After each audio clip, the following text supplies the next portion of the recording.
Live shopping isn't just a trend, it's the retail revolution, and Spree is leading the way. We're here to show businesses the magic of using video and social media to skyrocket sales and expand their audience. At Spree, we're all about making your sales savvy and your connections rock solid. So let's dive in and make your retail dreams come true.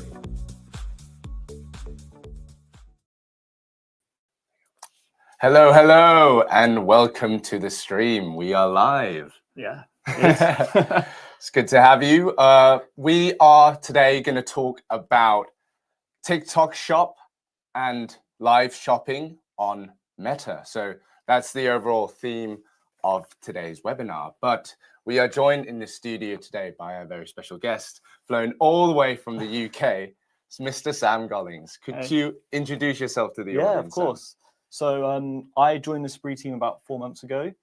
My background is in TV shopping, where I was head of buying and also head of business development at Create & Craft.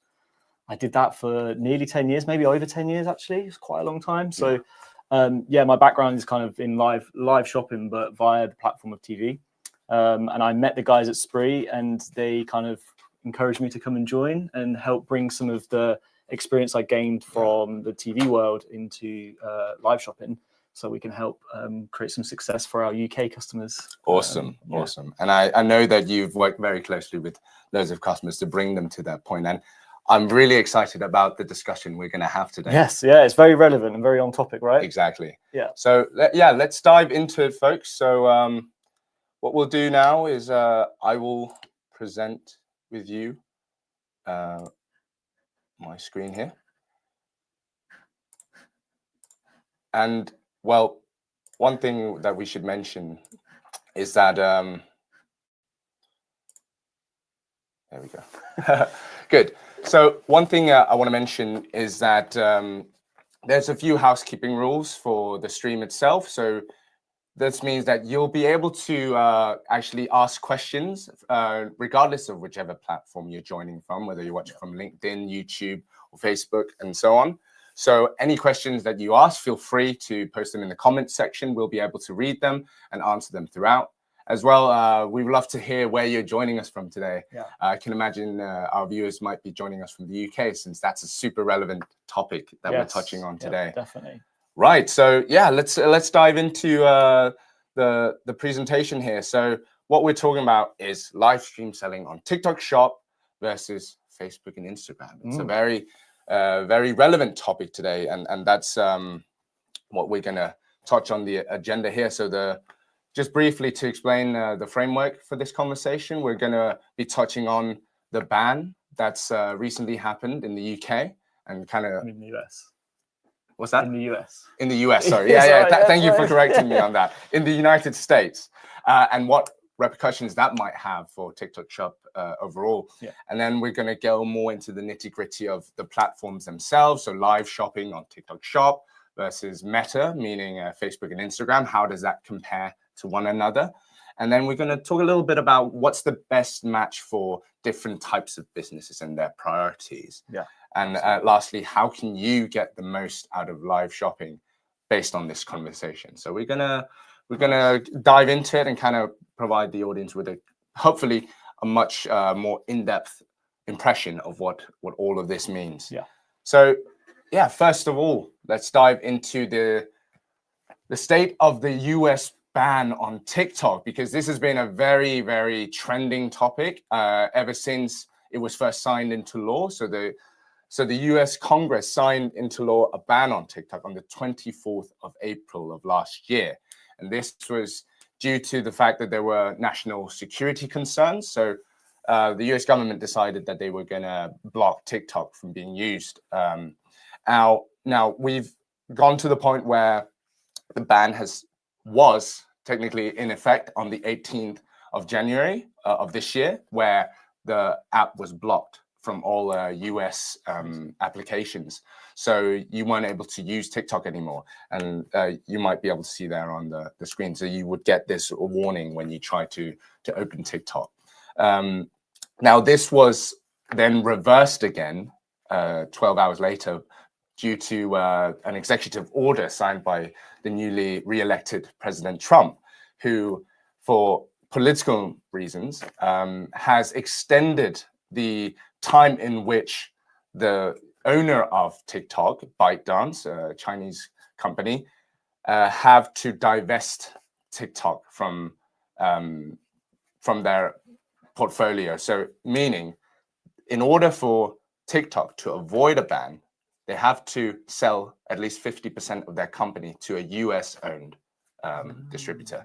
So that's the whole political scenario that's happened. So right now, the status quo is there are 66 days left in order for this divestiture to happen. So it puts a lot of things into a kind of jeopardy, because at the moment, it's still not possible to download TikTok on the Apple Store or the Google Store. So there are some political and repercussions that make it so that these tech providers don't want to risk getting fined for having TikTok on their app stores. So obviously, this can have major impacts on the viability of TikTok Shop. So Sam, I just wanted to ask you overall, just to give your impression on the situation here. How do you think that this could impact the viability of TikTok Shop overseas, so in non-US areas? Yeah, I think it's a really interesting. It's good marketing from TikTok. Everyone's talking about it now as well, so it was good in that sense. But I think from a EU, where obviously the platforms use a lot in the UK, I think a lot of customers and companies might be looking at how much resource they're putting into their TikTok program and how many are they putting all their eggs in one basket, and maybe looking at whether there's other ways of delivering a similar kind of experience for their audience that's probably not going to have the same data implications. So I think that's probably something I would be looking at if I was one of the brands, maybe in my previous role, be considering actually like who owns the data here. Is now the time to maybe make a pivot, or at least have a conversation about it? So I think there's probably a lot of conversation happening around it. Whether it will get banned in the EU, I don't know. Obviously, none of us knew. But I think there's definitely it's a conversation to be had, and I think we're going to dig into some of the differences here today, and some of the opportunities that maybe Meta offers, and some of the opportunities that maybe TikTok offers. Some of our companies that we work with might not be on TikTok, but there's definitely opportunity there as well for brands. So I think, it sets a very good foundation for what we're going to talk about today. Yeah, it does. It does, because what the objective of this webinar is to give the audience a very clear impression of the differences between live shopping on TikTok Shop and Meta platforms, so Facebook, Instagram, as well as your own website. So we want to make it quite clear, what do they get from operating on any of these platforms. So that's really what we're going to dive in now. So I want to give just a brief overview of the different platforms that we're talking about, because we're throwing a lot of names at you here. But mainly we are discussing, so TikTok Shop being one platform that you can perform live shopping on. And then you have the Meta platforms, which we kind of pile into one, but it's really Facebook and Instagram. And the way that you can live shop on these platforms is through using Spree, which is a service that makes it facilitates live shopping, because you can go live on both Facebook and Instagram, but you can't have the live shopping features without Spree. So those are the social side of live shopping, and then we also want to mention the ability to live stream through your own website. It's a good option. Definitely. So I think really with the on-site as well, we tend to only talk to customers about offering on-site solution if they've already got a very tried and trusted formula that they're very happy with the content on their social platforms already, but also if they've got a very warmed up audience on their website. Because a lot of what we spend our time doing is taking your communities on Facebook and Instagram and bringing them into your on-site. So I think that's a good place to start. But then once you're really nailing your format and your content, and you're getting some great website traffic, then on-site's a great solution. It gives you a lot more power to make it more of your own. Exactly. No, that's a very good point. And I think it also ties a bit into the discussion around TikTok, because the concern that really brought that into question was this ownership of data. And I want to dive into some audience demographics to kind of explain what, and visualize for the audience what we mean when we say data ownership and things like this. So just give me a sec here. So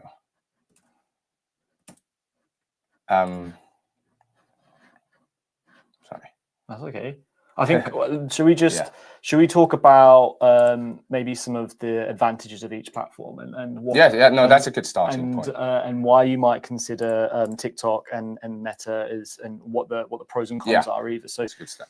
The way I look at it, and I speak to a lot of customers in the UK about their strategies around live shopping, and this seems to be a really good kind of way of thinking about it, is that on TikTok, when you have your live show, you're putting your live show into a really busy environment, like almost like a marketplace. So you're putting your live show, you're building a stand in a busy marketplace, and you're saying, hey, I've got some amazing things for sale. Come on over, come have a look. And then customers can come in, they can choose what they want, with a few clicks of a button, they can see everything that's available. They may grab something and then they're out. And they grab something, they check out via TikTok, and then they're out of there and scrolling on to the next thing. What we like to do on Meta is much more community focused. And I would always compare it to being more like a pop-up store. I actually commented on this on one of the last webinars. So it's more like an event that you are marketing through all of your channels, whether that's social, email, in person. If you have a store, maybe you could start to promote it in store. That you're going to have a pop-up event or a live event, so a pop-up store, and you're inviting customers into that moment with you and also your community to then share. So it might be that your pop-up store is because you're having a great sale on some products.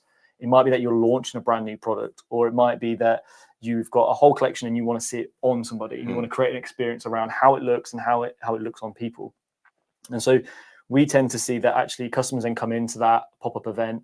We then take them through that journey, and then we send them back to your website to then check out. So it kind of brings you back to that data point of on TikTok. All the checkout happens via TikTok Shop, whereas the way that Spree manage Meta is that we take the customer back to your store with a basket full of items, and so then you own the checkout, which then means that you can do some really cool stuff with trying to capture their email address, get a cookie on their page, and then you can grab some more data about that customer and maybe remarket them as well for a second or third purchase, and really focus on sort of the lifetime value of users.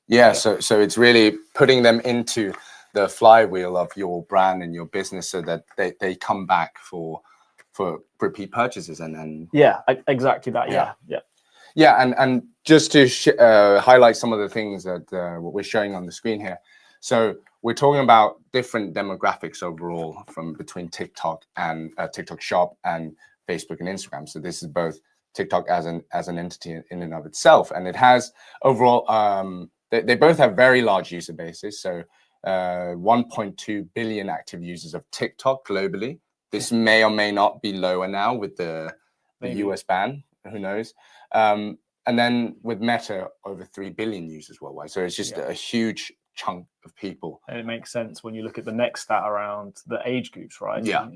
Obviously a lot younger audience on TikTok. That makes sense. That's why there's kind of less users, because it's not been adopted by those over 24. And it hasn't had the runtime that Meta has. So you could almost call Facebook and Instagram more established because they've had a longer time to mature, and that also reflects the audience demographics. Now, one point we can also talk about is the average conversion rates on each platform. So in TikTok Shop, it's 0.5% for the average live stream there. So that just talks a bit to like the volume that they might be getting on the live streams, but there's not as many who actually complete those purchases. I think it talks a lot to the amount of live that there is on TikTok, and therefore that marketplace is a very, very busy marketplace, and you're trying to get customers to come in. And I think that's why when I talk to some of my customers about the amount of time they spend on TikTok in order to make it you have a good return on investment, they're sort of spending 4 to 6 hours a day live streaming on their platforms, and spending a lot of time, getting people to come into their store to then purchase with them. So that makes sense why the conversion rate is so low when you compare it to Meta and Spree. We suggest, if we have a really engaged audience once a week for an hour, and really drive a lot of that traffic into that pop-up shop, into that moment, via all your other marketing channels, because then once they're in that moment, we know that video as a format to convert a sale works really, really well. Yeah. And that's what we're trying to do here. You're trying to drive people to a moment and then convert them by the medium of video selling. Yeah, that's a really good point. And like you said, when you combine the ability for someone to explain and give in-depth product demonstrations, you just have a much more higher likelihood of a customer actually completing their purchase, because they will feel more confident about what they're buying, and they'll just feel a stronger connection to your brand. So that makes a lot of sense. Now, let's talk a little bit about the data ownership, because this was one of the big reasons, as mentioned, why the ban happened. So when you are going live on TikTok Shop, it's TikTok that owns all of that user data, correct? Yes, it's you, and it's why it's so quick and easy, and that that's definitely a big advantage for TikTok. It's you're in their ecosystem, so therefore a couple of clicks and you've purchased and you're on your way. But also, the TikTok then also owns that data because they're holding this kind of checkout process. Whereas, and again, all of their numbers, the conversion rate and the AOV and the data ownership, because you're talking to your community and you're trying to build a bigger community by going live more frequently on Meta. That way, you own the customer data as well. So it's all happening via your checkout process. So there's things then that you can make the most of. Whether it's a loyalty scheme, like maybe you've got membership points that people can earn, or club. That all happens at your checkout, and then it also encourages that repeat purchase. Right.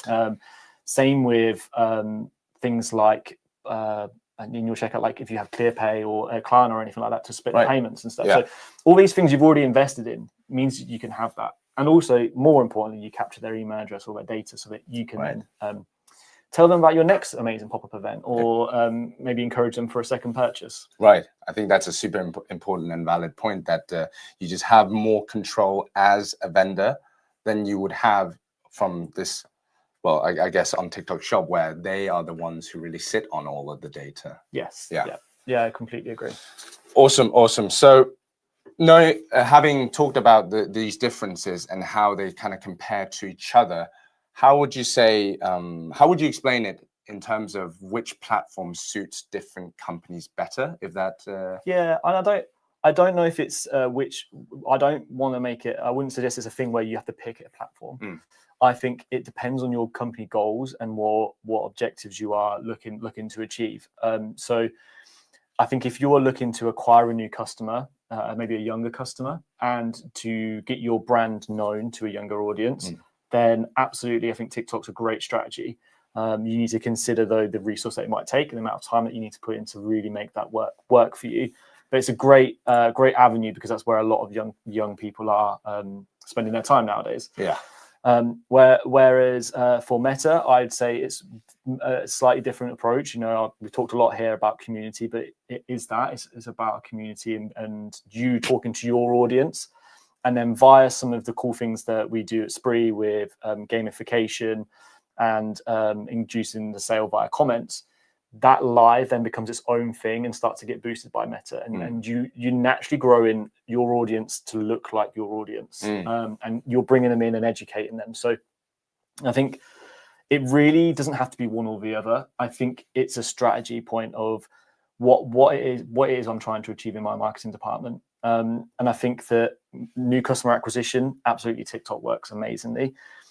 If you're looking at more to try and build retention with your customers, then I would consider going live on site or via Meta as well, because I think in that case you're kind of, there's some really amazing things. I don't want to just talk about Spree, but like our live reminder plugin is an example. Getting people to come to your live event, you're going to pull them in, and then you can educate them about your next product. You can inspire them about your next project that you're working through. So I think that's the real difference, is where you're looking at lifetime value of a customer. I think we can do great things on Meta, whereas it's a bit challenging with the data, not having the customer data. So you can't then, I mean, my background's craft. So like if we sold someone a sewing machine, I'd love to be able to email them a few weeks later and say, hey, here's a project, get the sewing machine out. Here's some fabric. Exactly.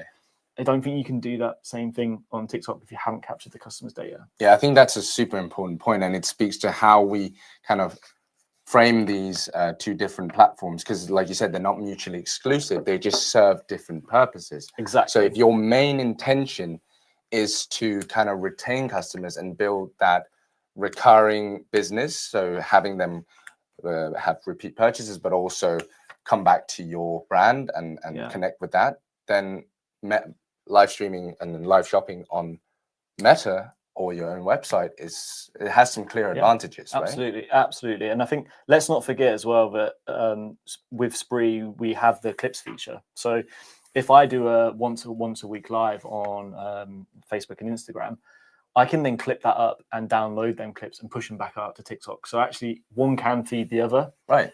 So if you've had some funny moments or there is a really cool demonstration that you can clip down to a 30-second clip, absolutely, we can do that within Spree, download it, and then you can re-upload it to TikTok. But also like YouTube Shorts, it's a really cool format. But we allow that to happen within Spree. So I think we can do both. We can do both. I think that's the main takeaway. So you can do both. And each platform has its own advantages depending on your intention, right?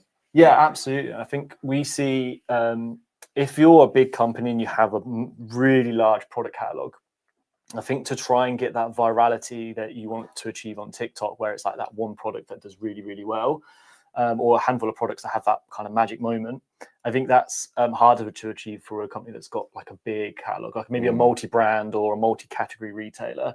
Whereas on with Spree and with even other lives on-site lives, you can really kind of start to look at the format of them shows and lean a little bit into like the TV shopping background, where you can go, right, this week we're going to talk about hi-fi sound systems and do a live specifically around that, but you can market it to your audience. Right. That's a good point. Hey, do we have some questions? Yeah, we do. We have a question here. Or is it just a comment from Leo? Oh, we had a good meeting this morning, Leo. So Leo is saying his mind was blown by the clips option this morning. Leo's a lady. My bad. Sorry about that.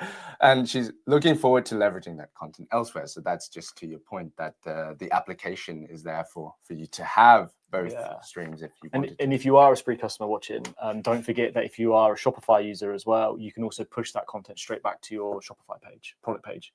Nice. Which when that was released last year, I was like, that's such a good feature, because imagine having your product page for your pen and it's like this boring pen, and then you've got maybe me doing a scribble was the inspiration page, but then you have a demonstration of how amazing the pen is from one of your recent live shows on the product page. Like, that's anyway, that's beside the point, but it's such a cool feature. No, I agree, and I'm glad you touched on it. So it also ties well into just the purpose of understanding these platforms a bit better and how you could use them together if that were the purpose, right? Yeah, absolutely. So let's shift gears a little bit and talk about how you actually implement a live shopping strategy for these platforms. Does it look different from one to the other? Could you perhaps shed some light on that? Yeah, I think so. And I think that I see this a lot with brands who move over from TikTok and come and join us on Meta.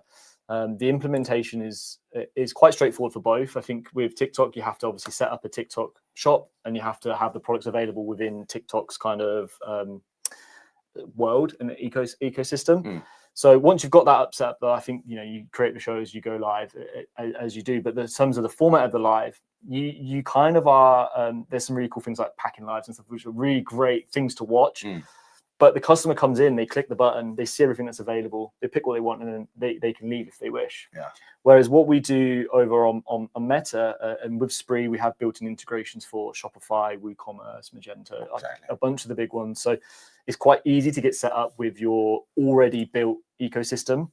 We pull the products into Spree. You can create a campaign. It probably takes 10 minutes to create a campaign, and then really what we need to work on is actually like live and how you format the live show, which could be a whole nother webinar. But that live show is very much about you then kind of guiding the customer along with you, as opposed to saying, come here, click the button, this is all we've got available, don't forget here's a discount code. We're very much showing the customer around what we'd like to do. And what we see a lot of is customers taking going from A to Z in terms of products on Meta, which is a great format. We can just like, here's available all our new product, all our new dresses or tops or trousers, going through, trying them on. And that's the beauty of live generally, whether it's TikTok or Meta, is that having something shown, bringing it to life, taking it off the shelf is something you don't really get in store. Right. But on Meta, you're taking them through that journey. And one of the things I would love to have maybe another webinar on is actually talking about don't go A to Z. Go like, this is the main product. This is why you're here today. This is the exclusive sneaker release, or this is our amazing bundle on hi-fis. We'll go back onto hi-fis. Yeah. But also, maybe you want a cable, or also maybe you want some new laces to go with it, and you do upsells. And you kind of build in a bit more of a education and inspiration around it, rather than kind of going A to Z. Right. It really depends on the product format, but that's a whole nother topic. But the point is, on Meta, we have the ability to really tailor it to your brand, your voice, how you want it to look, how you want it to feel. The journey very much is what you want to do, and then comment shop, and then away you go. Yeah. No, I think that's a really strong point to frame, because I mean, obviously we've had time to see what works and what not necessarily what doesn't work, but what might not work as well. And so the things you touch on now, that's based on what we've seen customers have a lot of success with. Yeah. So it's building on these best practices within the context of live shopping, and looking at, okay, these are the kind of things you can put into play that will most likely set you up for success. And that's what we really are after, right? Yeah, exactly. And we have an amazing success team here over in Denmark that have all that experience and can and feed it into our customers. I think another thing to kind of touch on here is that there's obviously the speed at checkout with TikTok, clicking off you goes is amazing. No, it doesn't matter. I've lost my train of thought. It doesn't matter. But yeah, I can see that Stuart's maybe popped something in the chat. That's what caught my eye. Let's pull that up. So Stuart says, spinning plates, get the big ones going, and then push everything else. Keep going back to your lead lines to stimulate checkouts and catch new viewers. Stuart knows this better than anyone. Yeah. He's been doing live longer than me and longer than most. He's a good wise man. Right. So again, building on the experience of seeing what works, and kind of doubling down on those things to, again, not guarantee, but set yourself up to have the most high chance of actually capturing. This is kind of like, so on a lot of what I see when watching TikTok lives are like just getting people into the store, like getting you in, and then you can kind of shop and make your own mind up about stuff.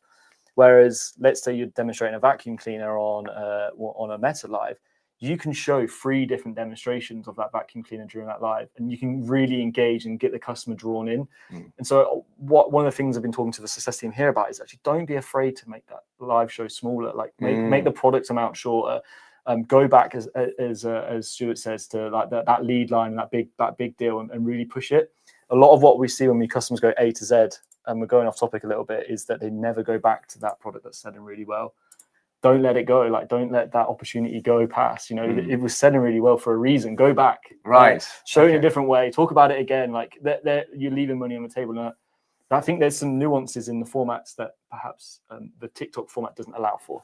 I'll bring it back in. No, great. That's a really good framework as well to mention, because I think it touches on the main kind of tangents that we've wanted to press today, to just understand that there is a difference between these platforms, and that those differences impact how you would want to approach your live shopping strategy.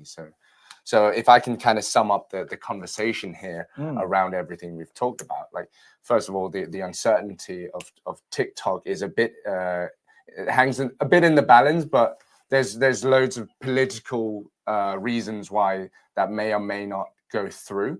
But that's still a little bit of uncertainty we have to keep in the back of our minds. But then also the major differences between TikTok Shop and Facebook, Instagram, and your own website. It is, as you dive into, the main objective on TikTok Shop could be to have these quick customer acquisitions where you get in a lot of volume, who can maybe browse a bit, grab some stuff from your live show. Yeah, and get your brand known by a younger audience, right? I think that creating that kind of brand awareness, definitely you can get that from TikTok. I just always wonder if that's enough. Like, is that enough just to have acquiring new customers and having your brand known? Can you guarantee that their second and third purchase is then going to be directly on your own website? Or are they more likely to stay in the TikTok ecosystem and make that second and third purchase there with you or another one of the other brands that is available on the platform? Whereas if you bring them out of that ecosystem and pop them through your own website, you're much more in control. So whilst I wouldn't say you should choose, I think absolutely just consider what's your like sort of long-term marketing strategies. What are you when you're focusing on customer retention. I think that there's other opportunities with live shopping to kind of encourage that and make it go further. For sure. I hope that makes sense. No, it did, and it also rounded up the next point, which was that again, that dependent on your priorities, you might want to choose one or the other, or you might want to use them both in conjunction. That's again, I agree. And I think they're not mutually exclusive. Context is really important here. Like if I'm a big multi-brand, multi-category retailer, I probably have a handful of products which would be amazing on TikTok because of their virality. They've got that. We have it in TV shopping and live shopping, that magic light bulb moment when you show it in a certain way and everyone suddenly gets it and goes, that's why I need that now. Like I can't wait. But what happens to the rest of your product catalog? Like what happens to the rest of that category that you're kind of not thinking about? So looking at Meta, you have a lot more opportunity to then really just define them pop-up moments or within a category or within a brand even. So if you are a big multi-brand, multi-category retailer, I think actually it's probably might be easier for you to implement a meta strategy initially to kind of get your I don't know what the phrase is, something to do with your teeth, like get your foot wet in it, get going at it, and then maybe look at how I can take them practices and really just try to drive some virality through a handful of products on TikTok and really drive some customer acquisition through that. No, that's good. So that just to round everything up here, that there are certain strategies and tactics you can implement, and you can use them overall to support whatever business priorities you have. And so you can kind of view these as different tools in your live shopping toolbox. So I think that's really the main takeaway. And I hope we've given you a very clear sort of impression of what food for thought. Food for thought for which platforms can achieve what in context. So it's really a subjective question of when we say TikTok Shop versus Meta, or is it really what am I trying to achieve and what is best to use? So that was really all we wanted to touch on for this topic, and I hope you all enjoyed the conversation very much. Before we wrap up, is there anything any more? No, all good. So I just want to thank you all for coming, and no, it's been really great to talk about this trending topic that's kind of put TikTok in a lot of spotlight at the moment. So I think this helps to kind of make clear what the impact could be in a live shopping context, right? And what the options are for anyone who's thinking about like using live as a way to convert customers. Like if I looked at it and said, like, here's my marketing toolbox, right? This is my customer acquisition toolbox. I know that live shopping is a great way to convert a customer. Acquisition, TikTok, absolutely. Retention, lifetime value of a customer. Maybe I would then look at the other platforms and go, do you know what? Maybe let's try something on Meta, because I know that live converts a customer very well. But actually, I just want to harness the kind of the people who are on each of these platforms in different ways. So I think people should be looking at it as different strategies and maybe considering using both. Absolutely. And if you're watching now and you want to get in touch with, let's say, Sam or any other of our colleagues here at Spree to get a better idea of how you can implement live shopping into your own business operations, then you're always more than welcome to connect with us at spree.io. And that's also where you'll be able to sign up for our next webinar, which is all focused on fashion. So if you're in the fashion industry, I think this would be super relevant to you, because it gives you very in-depth explanation of how live shopping is currently working for fashion companies and how they're achieving success using some of the practical steps that we'll be touching on. But one last thing. This recording will also be sent out to you after the fact. So if you want to rewatch some of the points that we discussed today or share it with a colleague, you'll be more than welcome. So you can look forward to seeing that in your inbox as well. Now, I think that was it for us today. So I want to round up and say thank you all so much for joining. Can I say thank you to you, Jens? You can say thank you to me. I've avoided being in front of the camera for over 10 years, and you're the first person to actually get me in front of it. It's definitely nerve-wracking. I'm so glad. That's a privilege then to have you here. So I've been Jens, and this has been Sam. We've been very much enjoyed this talk, and I hope that you've all gotten some good insights out of it. And thank you all so much for joining, and we'll hope to see you next time. Thank you. Take care. Thank you. Bye-bye.